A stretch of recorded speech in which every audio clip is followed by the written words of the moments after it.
distinguished guests, students, faculty, and our entire Long Island University community. It is my distinct honor to launch our America 250 Presidential Speaker Series here at Long Island University and the Roosevelt School. My name is Dr. Andy Person. I'm the Chief of Strategy at the Long Island University, and you're sitting here in the White House experience. There's only one. It's one out of four in the United States. One is in California at the Reagan Library.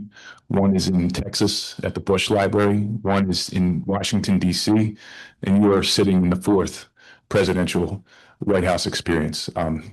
The curtains in the back are based on Ronald Reagan's library. It's easier to reproduce curtains as opposed to what they have now. But what we do, this is a living laboratory for producing leaders. As you well know, Theodore Roosevelt is our first president from Long Island University. It is our mission and commitment to make sure that the second president of the United States is also from Long Island University. At the Roosevelt School, we have undergraduate, graduate, and doctoral programs focused on the study of presidential leadership, international relations, business, and criminal justice. We have students, we'd love to have them. Any of your grandkids or children, please have them come by and we'll give them a tour. So today, we're privileged to welcome two of the most prominent Revolutionary War and presidential historians of our time, particularly in this 250th year of our great America.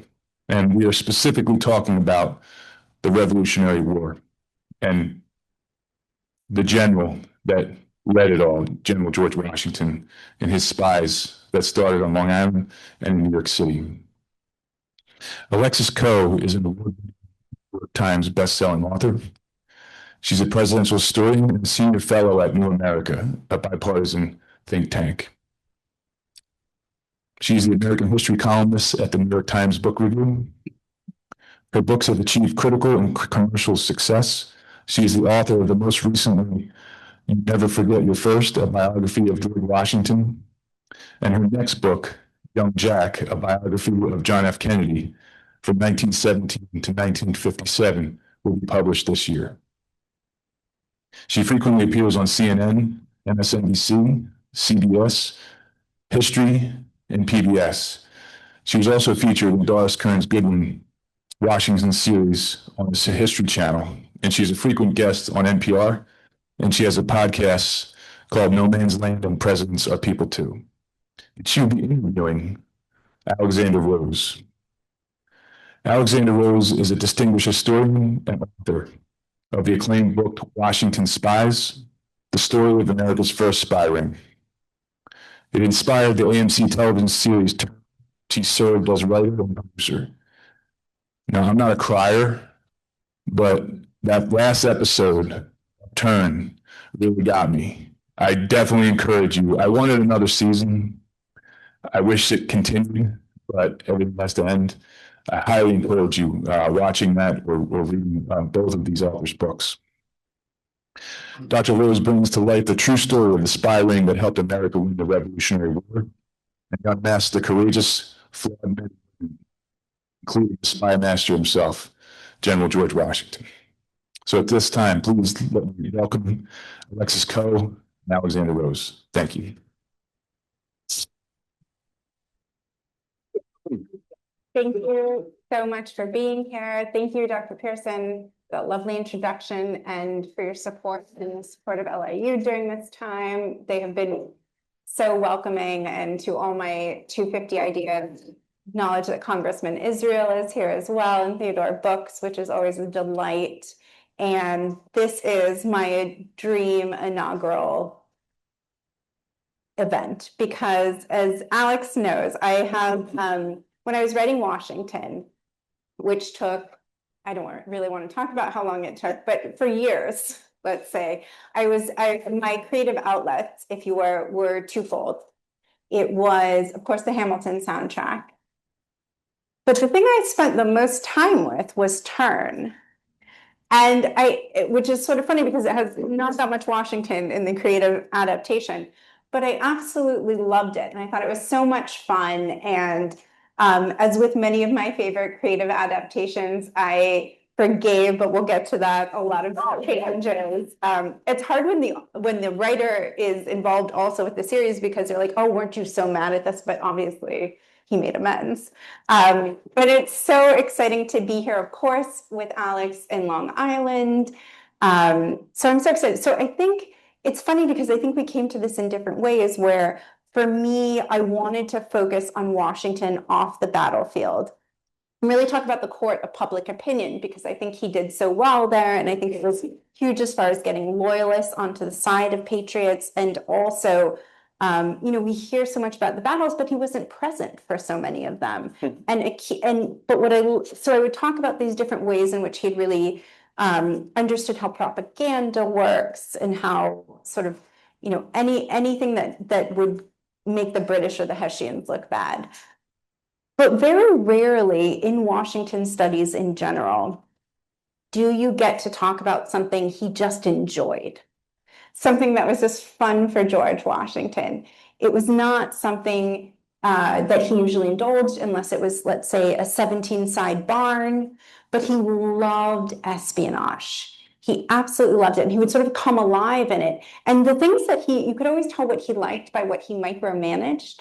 And so, for example, he loved to micromanage anything to do with Mount Vernon, but in particular, espionage. And we never know how impactful spies are, right? We know they don't win wars, but they do obviously play an important part. And so I came to it as, this is a really fun part of Washington, and it contradicts so many assertions that he's, let's say, the most vanilla of our founders. How did you come to this story, and how prominent was Washington in it for you? And everyone, please forgive my cough, which I just developed through eating a peanut. So I'm not infectious, just in case anyone's worried. I came to it by this whole story by accident, back in about, it was a while ago now, about 2005. And I was a journalist at the time in Washington, so I was in a really burgeoning business, and I sort of left journalism, and I was looking around for the subject for a book, and I happened to be reading a copy of Kim Philby, the well-known traitor's memoirs, called My Silent War: The British Traitor of the Cambridge Five. And I also, which is written under the aegis of his KGB masters in Moscow. So it's a pack of lies, but it's an interesting pack of lies nonetheless. And I was also reading, I remember I was looking at the biography of Benedict Arnold. I was thinking about, because I think I was investigating, what happened to Benedict Arnold? I mean, most people don't know, like after the big one, the big thing he did, what did he do afterward? I mean, when did the guy die? Where did he die? What happened to him? So I was looking into that, and it occurred to me, it would be a really good idea, maybe you could see Benedict Arnold as a kind of this Philby type figure. If you look at it in one perspective, he was kind of a defector, and if you were a member of British intelligence or whatever passed for it at the time, you would think, we've just bagged the number 3 general of the Continental Army. That's a hell of a coup that you've just pulled off there. So rather than just see him as a traitor of the darkest dye and this sort of low, sly Iago figure, and so I put 2 and 2 together, and I talked to my agent about, it'd be interesting to do something about George Washington and spying, and I assumed that this had been done a billion times because it's such an obvious subject. And I think the reason why it hadn't been done a billion times is because it was such an obvious subject that it hadn't occurred to anyone. Everyone just assumed, it's been done a billion times already. So I looked around, and I went to the Georgetown University Library and looked through the card catalog, which we had in those days, and I couldn't find anything about George Washington, espionage, intelligence in the Revolution. Nothing. I mean, I remember distinctly that the last academic article written about revolutionary codes and ciphers, a very important subject if you're a cipher maniac like me, had been written in 1917, and nobody had bothered touching it since. And so that's when things began to gestate, and my agent said, you know what, Washington is cool, but maybe expand it a bit. So that's when I started looking around and discovered that these Culper Fellows had about 150 or 200 letters in the Washington papers, which had recently been digitized thanks to the Reuters Foundation, which made things a lot easier. And that's when I started putting together this sort of biography of George Washington's private spy ring. And if you put all the letters, they're all mixed up everywhere under different aliases and all this kind of stuff. But if you put them together in chronological order and you transcribe them, you would actually have this spine of the book. And that was a very long answer to a very short question. But that's basically how I came upon it. And so, but yeah, at the end of the day, I really did it for the money. So, yeah. Where we get into That was the shortest answer. Good. Said no graduate student with a master's or graduate degree in history ever. But it's what I do love about history is you think something has been done and it hasn't. And often it has been done, or they've just missed something huge that really appeals to you as either a good story or a good connection. And Alex mentioned the digitized papers. It's called Founders Online, and it's a collaboration between the Library of Congress and a bunch of presidential libraries and museums and other organizations. You can access it. Please don't from your chair. But when you get home, it's one of my favorite places to go. Other people go into, they go down Wikipedia rabbit holes. Founders Online is for me. And I absolutely love it, but I feel like you did so much to introduce this other side of Washington. And as we are, I think an Adams family, an archivist called him the most vanilla of all the founders. And I understand why they would say that. You have to delve a little deeper. But when you were reading his letters, and what really strikes me is, Washington we think about as this like vaunted individual, but that's not how he felt. He felt as if he would call his education deficient. And the other founders, he dropped out of school at 14. He had to. He was raised by a single mother. He was the grandson of an indentured servant. It's one of my favorite stories about him. But the other founders were educated at Harvard and William and Mary. And so he really felt as though he had to be kind of keep it all close to the chest. But you really see his passions come alive through this. How much did you see him sort of involved in micromanaging to this degree when clearly it's an 8-year war that's pretty spread out, and he's got Benedict Arnold. He's aware Benedict Arnold is unhappy. He is trying to make everyone happy at all times. He's writing 1,000 letters a day with lots of help. But how much did you see him, were the ebbs and flows to his correspondence? Yeah, I mean, I only really specialized in Washington's relationship with the Culper ring itself. I didn't read a huge amount about his, correspondence with other people, so I can only speak to that angle. But what emerged from it was, the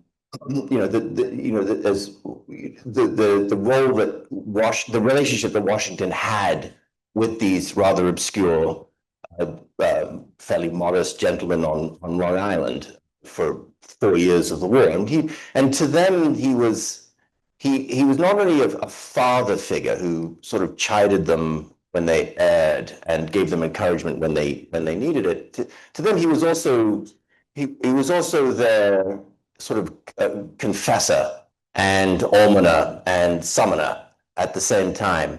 They're all kind of weirdly in awe of him, especially Abraham Woodhull.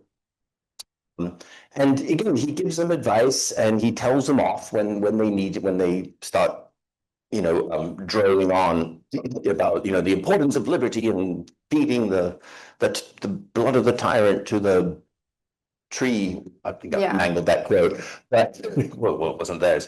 But anyway, he says, Abraham, cool off, man. I mean, he didn't. I'm paraphrasing. But that was the intent. Just give me the facts and the figures. I just need to know how many horses they have, what regiments, how many cannon, that kind of thing. Just, and so that's how he guided them. And he sort of forged them into much better spies than they otherwise would have been. That's not to say he didn't make mistakes. He made a lot. He made a lot of mistakes. I mean, they were all learning as they were going. But it is, it's a very interesting relationship. He's a very different person from when he's addressing Congress or talking to generals or addressing Rochambeau, someone like that. He's quite, he's very personable with them. It's true. He's not quite as charming. But what I love about, in particular, this relationship is Washington was a man of Virginia. He had not really left before the war. Going to the Capitol was a big deal to him. And so the Culper story, it really beautifully sort of shrinks the distance between Washington and ordinary people when he's not just on like a Southern tour, a Northern tour. Your spies are shopkeepers. They are ferrymen. They are farmers. And at a moment when our 250th, which has been the focus of the last few years for me, can slip into a little bit of pageantry, does this story push us towards a different kind of founding story, one built kind of from the bottom up that we don't really see as much? Yeah, I think so. I mean, Washington's used to dealing with the great men of the world and the high politics and the high military strategy stuff. Again, as you said, these men are, you never would have heard of them otherwise, apart from these letters. There was only one of them who actually had kind of any money, and that was Robert Townsend, who was a merchant, and he'd been and half Quaker. Or Benjamin Talmadge was again the son of a minister, but very highly educated at Harvard, Yale, sorry. But the rest of them were fairly, they were just normies, and you could tell this, by the interestingly enough, from the actual way this is one of the reasons people need to go to archives rather than just look at everything online. Is you can actually tell by their handwriting, which is what I found very interesting. If you I'm not a professional paleographer, but I taught myself how to read their handwriting, and you can see that Benjamin Talmadge's is that guy is using a very expensive quill with very high quality ink, and he's got this beautiful sort of what we would know as kind of a copperplate hand. I mean, this is someone who is highly educated, knows Hebrew, Latin, Greek, all this kind of stuff. And his sentences are perfectly formed and so on. And then you see Abraham Woodall, which are, he's using a cheap quill, which is thick. It smudges, and he uses, even for the time, old, sort of ye olde world phrases like thee and thou and things like that someone like Talmadge never would have used. And so, that's how you get a picture of, what regular people were like. They weren't, when you see stuff printed in a book, you tend to forget the person behind, the person writing the letters. And so, that's what I found, very interesting, that it was a sort of a snapshot of people who otherwise would be banished from the historical record. I also really love that in those letters, you can see, we think about the North and the South were always divided. We were always so different. But what I love about this particular lens is that the colonies, I talk about the founders as reluctant revolutionaries, but the founders themselves and the framers and anyone who is a colonist, they had been purposely isolated because that's what you would want to do if you didn't want a revolution. It didn't work out for the British. But you would want them to have different currency, different language, different way of writing, different way of talking. And so it really, you can't underscore how difficult it was for Washington to correspond with someone who was saying thee or thou, and he was like, oh my goodness, who is this person from Long Island? They did not talk that way in Virginia. And it's one of my favorite is the frustrating moments where he's not losing. He once in a while loses his cool, and it's spectacular. But I really like when he just gets annoyed at the parlance of someone's colony. It's one of the greatest things. So we're entering an anniversary that's thick with myth making, and the Culper story, I feel like, forces us to remember that things that patriotic commemoration sort of edits out.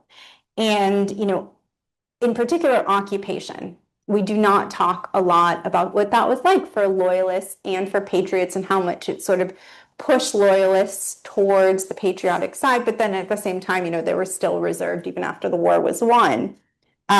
Secrecy, moral ambiguity. Can you talk a little bit about that founding story, which is more complicated and more, it's not the way we sort of we think about just winning on the battlefield, which is also not at all true. Yeah, if I understand the question correctly, it's we was Long Island, obviously, were very a very complex place. I mean, they weren't the cockpit of revolution that was regarded as New England, and they weren't regarded as with the good loyalist roots, which was down south. I mean, New York was a very complex area. It was the storehouse, it was the abattoir, it was the granary, it was the reservoir of the British war. That was the sort of the navel of British operations in America at the time. Owing to its port and, well, obviously Long Island, the food and everything out here, and so. Loyalties here are much more divided than people think. But what we tried to do on the show and in the book was not depict like the patriots are all good guys, sort of lantern-jawed, star-spangled, heroes, and the loyalists are all these sort of craven, weak-chinned, slightly effete, British, lackeys. They all regarded themselves as British. I mean, that the day. So when they say words like occupation, it's again for them it's a loaded term. But it was things were divided and people changed over time. I think they could depending on who was in control of that particular area. And if you were wise, you kept your mouth shut and you paid your taxes and you just gave the army, whichever army it was, whatever they needed for their supplies. So that's the interesting thing about New York. It was mercantile, but at the same time there was a very high loyalist element, at least 30%, probably much more than that, really. And then you've got the quiet ones, the ones who don't say anything, and then you've got this again, people like Abraham Woodall, Talmadge. You've got these networks of very staunch patriots, and over the course of the war, as the British began losing, then obviously people quietly moved to the winning side, as one does.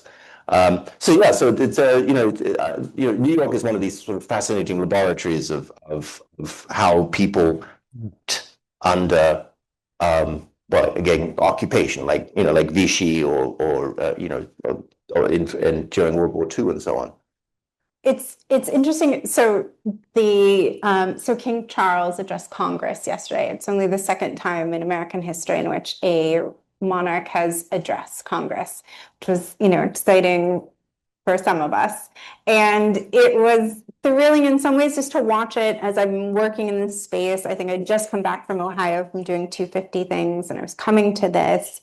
And I was thinking a lot about another part of this, and when you have this sort of complicated relationship of loyalists and patriots, and that they do have different interests, often very much to do with mercantile interests or capitalist interests. They are traders. They are attempting to stabilize the economy as much as possible throughout all of this. And I was thinking about how King George, in 1775, Congress, Washington, everyone is still writing these polite letters and saying, look, I know it's Parliament. I know it's not you. I love you. You love us. It's fine, but we really need you to step up. And it's still another year or two before they realize that he's not. And it's even more time before they start to take down the portraits of King Charles. So King George is around. Sometimes throughout the Revolutionary War, which of course was 8 long years, and then still to that day. And so I wonder, George and George had sort of an interesting, obviously pretty distant relationship, but we're certainly curious. How much do you see the monarch playing here? Is there a George versus George sort of loyalist mentality? Just came to me yesterday. Thanks. The easy questions. I don't know, actually. I think, I guess, Yeah, it's difficult for me to frame an answer to that. About, the It's had this monarchical leaning that I think people are not as cognizant of. It first occurred to me when everyone was getting up at 4 a.m. to watch a royal wedding. I thought, okay, this is something. Oh yeah, I guess I see what you mean. I think it's also interesting. Again, Washington's working in an international world. It's not always what's happening in London for him. Yes. It's not again, as we know, Washington he wasn't anti-monarchical. He just didn't want to, because that was the natural state of being until the French Revolution. There was the English Civil War, but that was a bit of an aberration. Everyone was amused by it, but especially Cromwell. But Washington is in correspondence with other heads of state. I mean, for instance, he and Frederick the Great of Prussia had a very, very interesting relationship. Frederick the Great was fascinated by him, and George Washington regarded Frederick the Great as the greatest king of all. So he was an anti-king, but they would split up, and Frederick the Great was the monarch, but he had this kind of view of freedom, so long as you kind of did whatever he told you to do. Whereas Washington was, obviously went on a very, very different path. So, again, I always like to see these things in a kind of an international context as well. And as for, Washington's relationships with Paris, that was a whole different thing. But yeah, so sometimes it's again, just to repeat myself, it's a little, sometimes it's a bit bigger than George versus George. They have a lot more going on in their heads than we tend to figure. The next column at the Times is on empire, and it's been so interesting. I realized I had to sort of make the argument that from the very beginning, the founders, it's not that they didn't like empire, they just didn't like that one. They wanted their own. Yeah. Well, who doesn't? Yes, of course. Long Island. So I've been thinking also about sort of the analog, because it's true, these things keep reintroducing themselves to you. You live with these people for so long, anything that happens in the news, or suddenly you see something a different way, you suddenly see, oh, spying is an interesting angle. I've been thinking a little bit about this as far as, analog espionage and the sort of surveillance state. This is a digital surveillance. So we have this sort of we have this invisible ink, dead drops, all this sort of fun stuff, the coded signals. Your book sort of reads, if I think about it differently, as like an analog cyber war in some ways. And so it's not, it teaches us, it reminds us that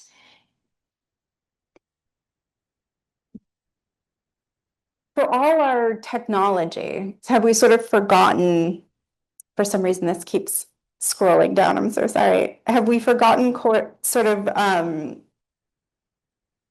do we trust that our technology may have been forgotten, and at the same time, it will be discovered one day? So this thing about sort of ChatGPT, like everything will be revealed in 6 months to a year. At the same time, we didn't know about the Culper ring for so long. And so can you talk, I think that's a little bit surprising to people. Can you talk a little bit about that, and how sort of this kind of history, this kind of secret history comes out, and how it sort of evolves over time? Yeah, this is an interesting subject. I was I was at a conference, this intelligence history conference about a year ago, and I was talking to like a little work group of graduate students, 10 or 15 of them. They're all significantly younger than me, and I realized how old I was. And so I was talking to them, and they were completely amazed, and they were astounded. They couldn't believe it when they said, which AI are you using? And I said, I've never used it. Why would I do that? And that mean they couldn't believe it. And I don't use that stuff. I'm sure it has its uses and it's very good in certain areas. But if you're wanting to do history, you have to go into archives, right?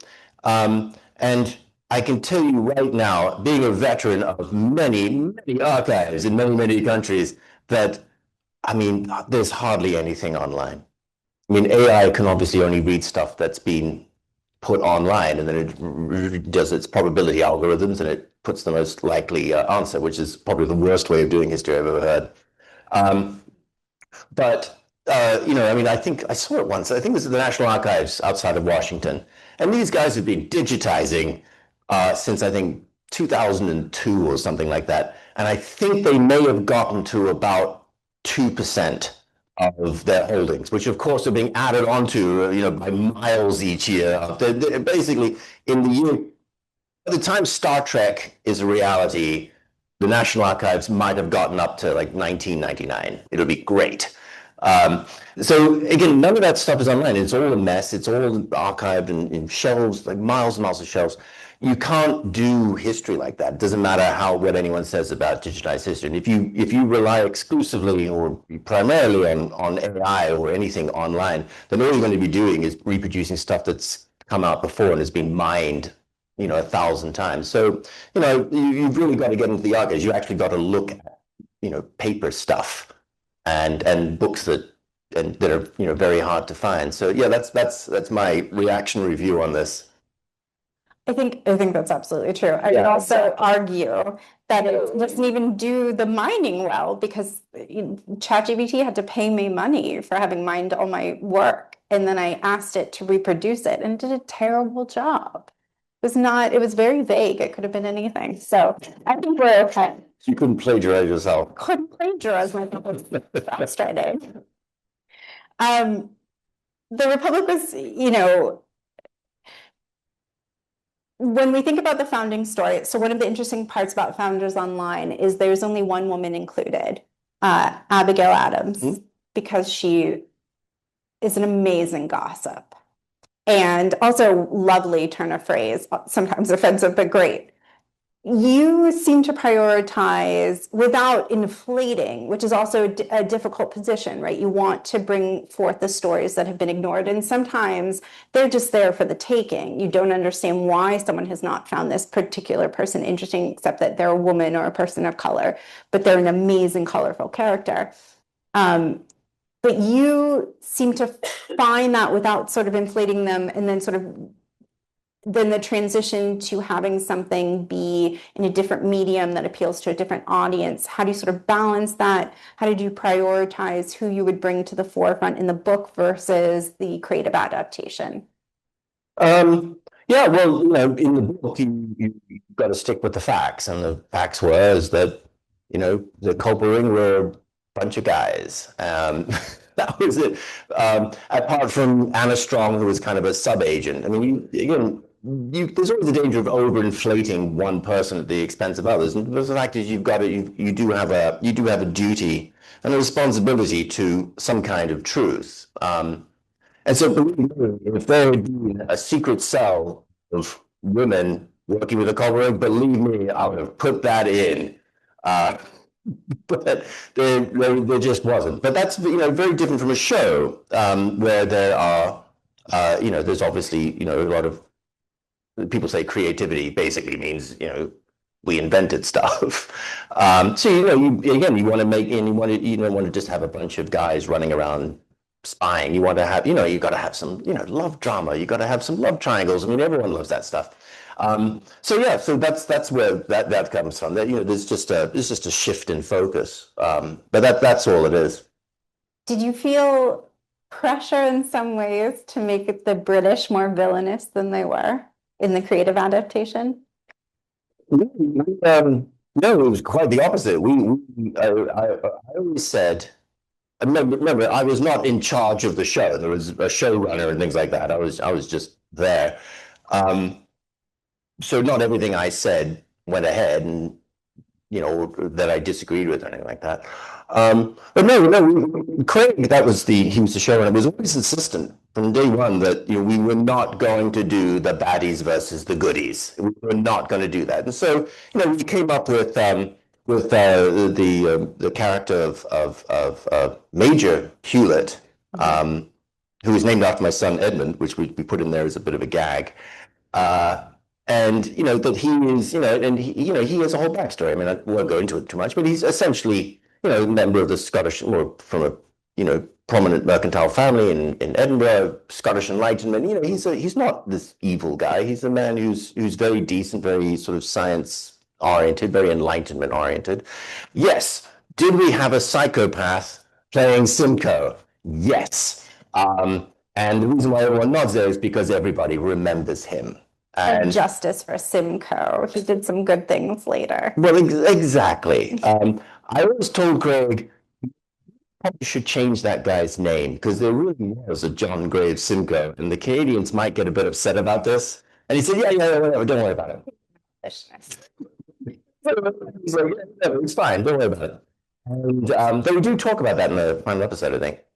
We managed to square that circle finally. But the fact is that Sammy Rukin, who's in reality is a very sweet-natured, nice man, despite having that strange falsetto, sinister psycho voice that he has in the show. He was supposed to die at the end of the pilot. Caleb Brewster was supposed to kill him. And I was there in the filming, and Sam Rukin gave such a creepy performance that he essentially conjured himself back alive, and that's why he kept on being in it. But yeah, we should have changed his name, I think, to John Sims or something like that. I think that was an error, but these things sneak in there. Actually, Steve, who's now left, it's what we bonded over. I remember we met at the Madison Council, which is the Library of Congress's fundraising arm, and I gave a talk with Dr. Hayden, who was the first woman and I think first librarian of Congress. And our first bonding moment was justice for Simcoe. My goodness. To you in it was a line or two. Again, loved it.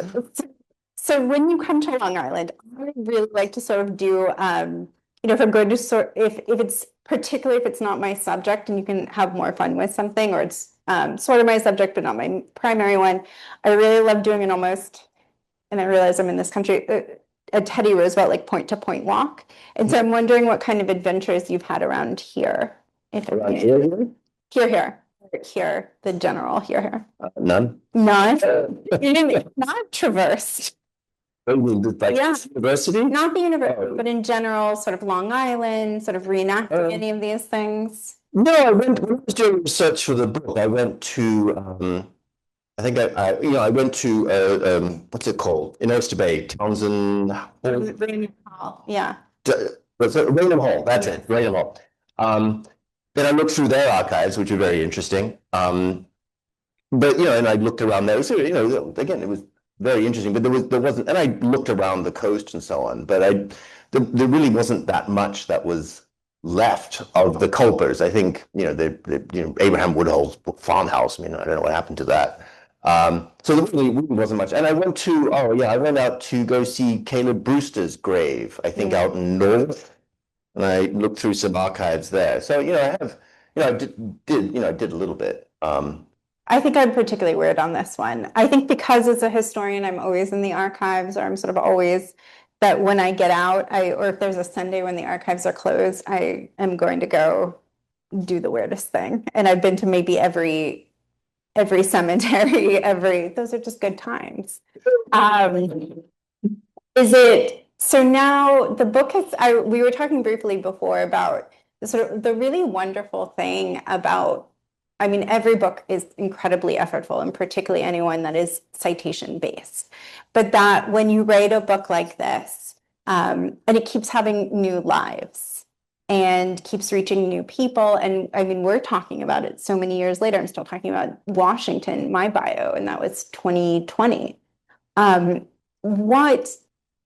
Is there a particular feeling you have now at 250? Has your sort of relationship with the book changed? I know that mine goes through all sorts of different phases. How do you feel about it right now? And what do you think we can learn from it in this moment? Soft question. Soft question about the book.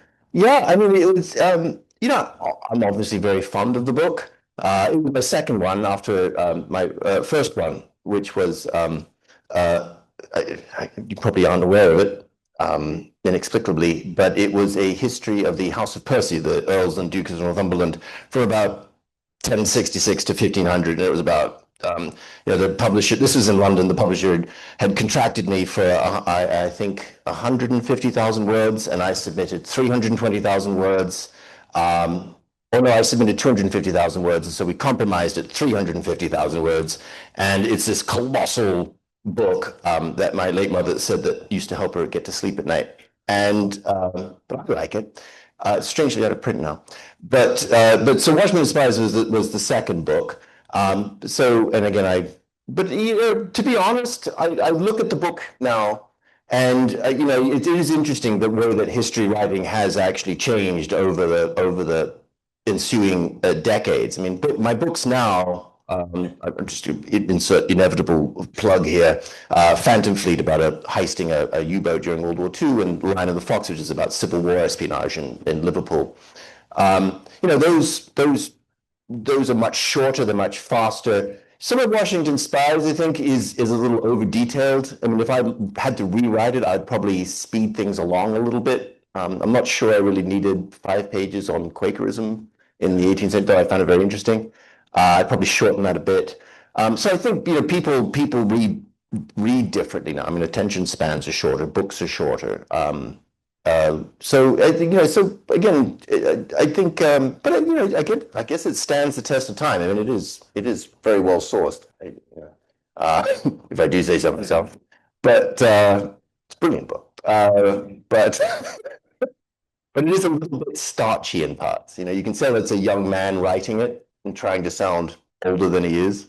I love it's such a journalist because I asked sort of a big question tied to our nation's founding and our present, who are we, where are we going, where have we been? And you're like, well, the writing, I just would have edited it.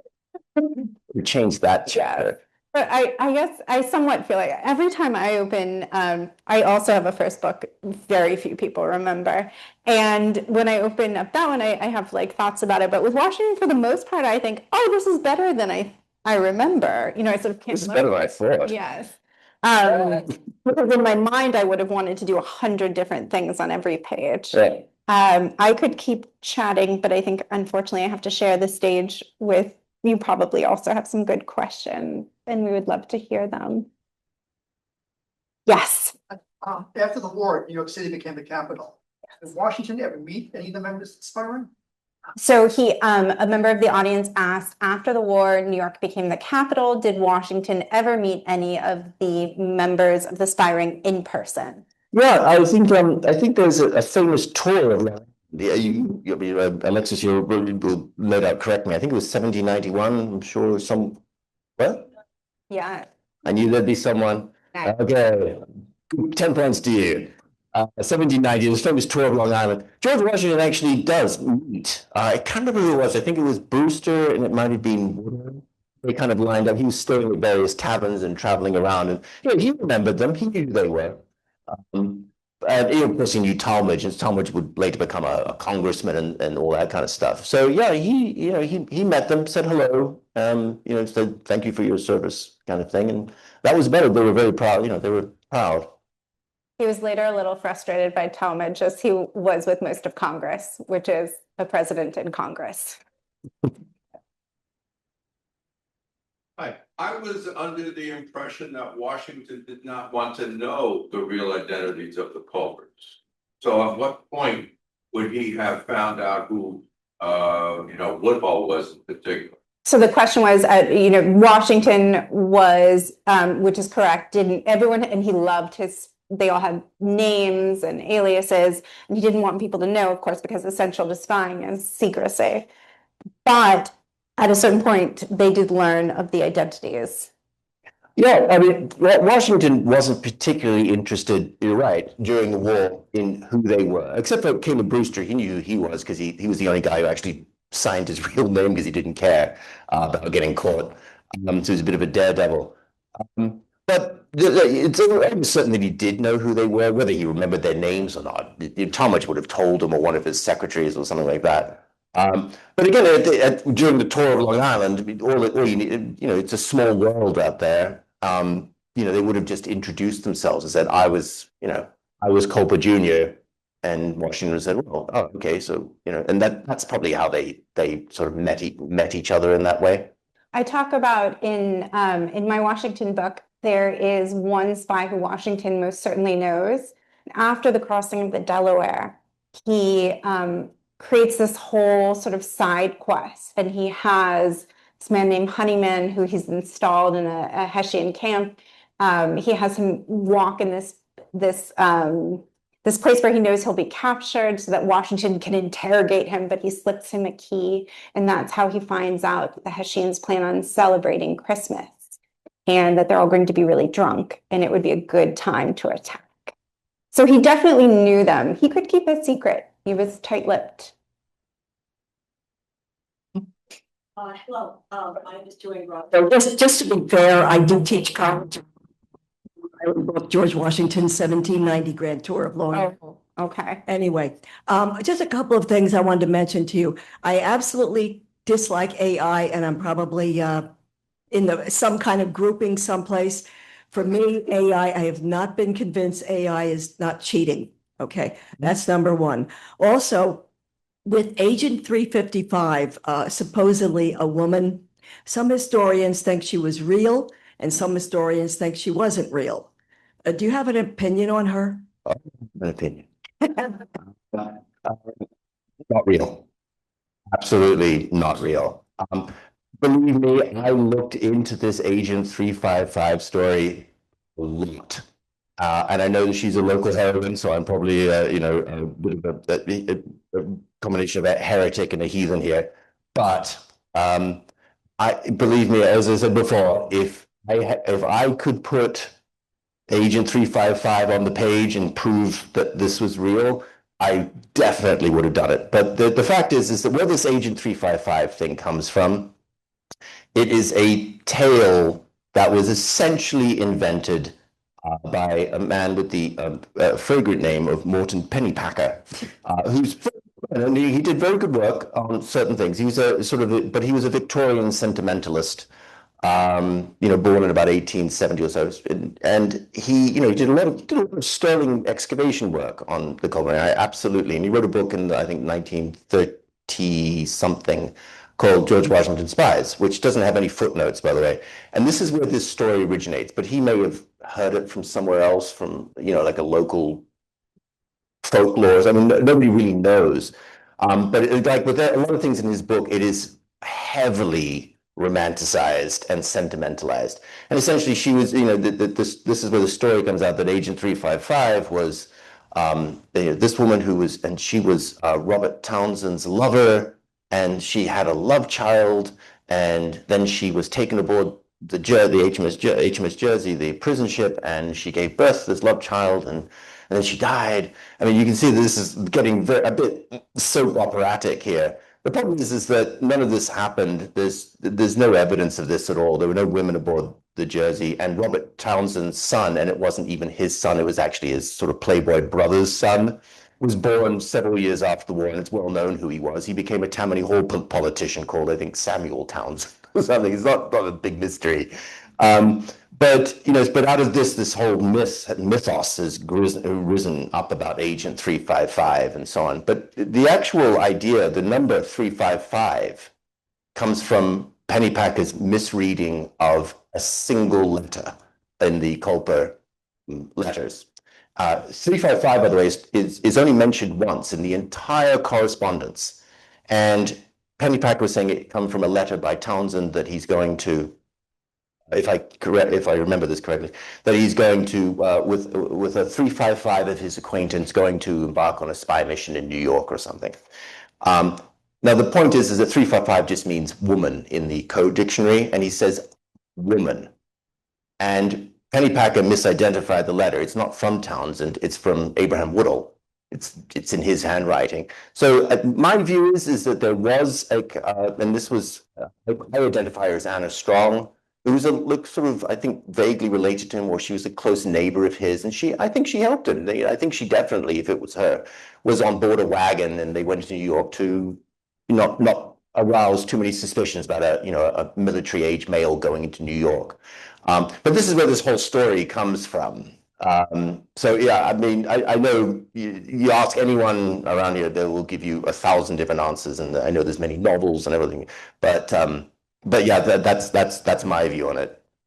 I mean, I think that's true throughout the Revolutionary War. We have Molly Pitcher, for example, who's a composite of probably 20 different women, but did exist Mhm. in many women. Yeah. But this one just not at all, which I think is sort of true with spying. You often find that there's no there. It is a profession for fantasists and adventurers, which is what Washington was guarding against when he asked them to keep to the facts, and he would cross-reference everything to stop Not exaggerations. dramatic and like loving it. Anyone else? Yes. What extent did the spying know about the defection of Benedict Arnold and also Patrick Henry? We had a question about to what extent did the spying know about Benedict Arnold's defection and about the spying in general and Patrick Henry. Yes. I don't answer about Patrick Henry specifically, but about Arnold. They had contact with him because Arnold was in charge of the American fortifications, and again, this only became clear in hindsight. After he left, he was asking a lot of questions to Talmadge, who he did know. So where are you getting this intelligence from? Just any names? And Talmadge, and this was one of the things about the copper ring, why they weren't ever penetrated or infiltrated, was that they were one-man dogs. For Washington, they only answered to one person. That was through Talmadge. They had all known each other since childhood. Families were intermarried going back 5 generations, so they could all trust each other. So Benedict Arnold never got a chance to blow the network, which is how these things are usually done. But as for them knowing about Benedict Arnold about to give over West Point, no, they didn't know, because nobody did. It was only Talmadge, by happenstance, who happened to be in the area, and he puts two into, it's quite a complicated story, I won't bore everyone with it, but he puts two and two together, and he's the one who figures out that John Andre is the British intelligence chief, to give him a sort of an unofficial title, was meeting Arnold, and that Arnold was crossing over. There was something going on here. And so it was Talmadge who rushes and he tells Washington, and they set out the alarm, catch Arnold, but Talmadge later catches Andre, and they have a very interesting conversation in the back of a wagon on the way to the execution. I love John Andre. It's like the most traitorous thing about me. Everyone was John Andre. Benedict Arnold hated him because after the war, Benedict Arnold goes to London. He spends an unsuccessful career in Canada, being sued by everybody for sharp business practice. So he was also dealing with some very dodgy businessman too, so he was kind of 50-50 on that. But he goes to London, and in London, he thought he was going to be the big hero, and all he hears about is this John Andre guy, who was, again, this doomed romantic hero, and who gets, just for being executed, he gets a statue in Westminster Abbey, right? And everyone, they write prose about him, and when Benedict Arnold goes to the opera, people boo him and they cheer on Andre. It was the bane of Arnold's existence, that guy. He's the best. He also did an amazing self-portrait the night before he was executed. That was his little rat tail. All the women in early America love John Andre. I mean, all men in early America love. All men wanted to be him. Everyone was begging Washington not to execute him, and Washington was like, "You guys, this is a little embarrassing." Unfortunate. I'm still mourning that one. What's interesting to me always about Benedict Arnold and about Washington is how similar their origin stories were. They both had, their families had lost great wealth. They felt as if they had something to prove, and they really wanted to get back the honor they felt like their family had lost. They did a pretty good job, and they both had incredible tempers. But the difference was at this moment when they were about 25, right around the time that Washington, started the French and Indian War, he started a world war. He then married Martha, so he learned how to be satisfied. And what's really interesting about Benedict Arnold, he married Peggy Shipman, who's this beautiful woman in Philadelphia, much coveted. He was Washington's third, but he could never be satisfied. And it's a really interesting character study, I always feel like. So it is but I don't think I've thought about this. I've thought about this a little bit. I don't think Washington would have been able to get anyone to give them his secrets either. He would have gotten frustrated. He wouldn't have been patient enough. It's just not in their constitution, which is always why it's so funny that he loved spycraft so much. Yeah. Arnold's an interesting creature. Just following on that, in that he actually is part of an 18th century tradition that people don't know about, and that is the sort of soldier adventurer. Benedict Arnold's following in a long tradition of European colonels and so on. People like Baron von Steuben, who later comes over here. In that they travel from army to army. That's why you have so many German generals in the Russian army, but the great figure that was a big hero of not only Benedict Arnold but George Washington, by the way, is the now forgotten Henry Lloyd, who was a British sort of military adventurer who served in, I think, 6 armies during the same war in Europe, which is pretty spectacular, and he made a fortune.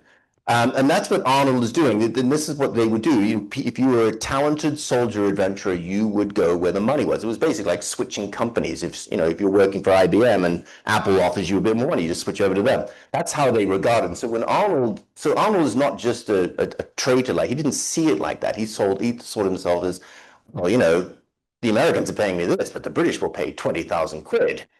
Why wouldn't I work for them? So that's how he thinks as well. It's not just because he's this craven, cowardly creature or anything like that, just annoyed because someone didn't pay his pension properly. He's an interesting figure. A little bit. He was a little bit. Yeah. He was also a greedy bugger as well. So he wants all the time, and he's so mad when anyone else gets a speck of credit. Yeah. But at the same time, absolutely true. And he just had he didn't think it would be a big deal for either side, which is not a lot of forethought. He thought the British would also just think, oh yeah, we totally trust you. But even before he went abroad, when he was still in America, they gave him they couldn't trust him. So they gave him very little responsibility, and he didn't do well with it. Yeah. He died a broken man in London. He got his. Yeah, actually, you can see his house, but he suffered the final ignominy when he was buried, I think, near what is now the Imperial War Museum. They buried him in the crypt, and the local minister, he'd never heard of this Benedict Arnold guy, and so I think they wrote his name down as Benjamin Arnold or something like that. So they got his name wrong. And then when they were in the sort of late 19th century, they were clearing out the crypt of all the bodies and things like that. And since nobody had ever heard of him, they just threw it away, all of his bones and everything. That's why we've never found it. So it was a bit of a downer on the evening, but Benedict Arnold did very smart. Yes. So beyond Arnold, how successful apparently was the British spying operation? Good question. Yes. It had its successes. For instance, Benedict Arnold, and there were various other successes too. The problem with the British intelligence efforts that they just never got organized. Andre came over. I mean, before Andre came over to be sort of adjutant to Sir Henry Clinton, the British intelligence efforts were basically just people writing notes to the commander, and they were just basically thrown into a suitcase of some kind. Nobody knew. It was all data, none of it verified from God knows what sources of which of varying trustworthiness. You didn't even know who it was, so it was all junk. Andre comes over and at least does something by trying to organize things chronologically in a scrapbook. But that was the major difference, in that Washington never did that, and that's why Washington is the natural spy master. And Washington had his natural, I think I mentioned before, had a natural cynicism or skepticism about human nature, And that was is that spying is an activity for fantasists and adventurers, and there's lots of mercenaries out there, there's lots of people who tell you anything you want to hear. But he always demanded, especially from the culpers, verifiable, timely, fact-based information, no exaggeration, no romance, and that could be cross-referenced for accuracy. And that puts Washington way above pretty much, I wouldn't say anybody in the 18th century. I mean, there was probably Harley in England in 1707 who worked with Daniel Defoe, the writer, as a very good spy master. Was very good at that kind of thing too. So Washington didn't invent it, but he was just a natural spy master, and the British never had that. He had a very high so the question was, how did the British success compare as far as spying? I think one of the really interesting things when I had never intended to have a lot of charts and graphs in my book, but I make them for myself.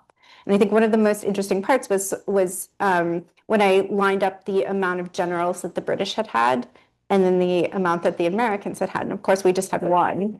And then they had, almost every year, someone different. And so the stability that comes from Washington isn't just from his presence and sort of being a unifying figure. He was a micromanager to the most extreme degree and expected everything to be as thorough as possible. So he sort of almost couldn't accept it. But the reason he got into this in the first place is he did recognize that as Lynn meant, you really can't beat how he put it, that, we were outmanned, outgunned, and that he would need to get as creative as possible to fill in these little gaps here and there. But he was definitely passionate about it. I was thinking along those lines, do you think there's a level of arrogance? Yes. Manifested over and over again that related to the spying. We don't need this. Good. Well, I think for everything, they called it a rebellion, not a revolution. They refused to follow the rules of war, and I certainly understand it. It's something that worked for them in other colonies throughout the world. But I think in America it didn't for many reasons. We're isolated. We have all these natural riches, lots of reasons. But yes, absolutely. They did not think this would be a big deal.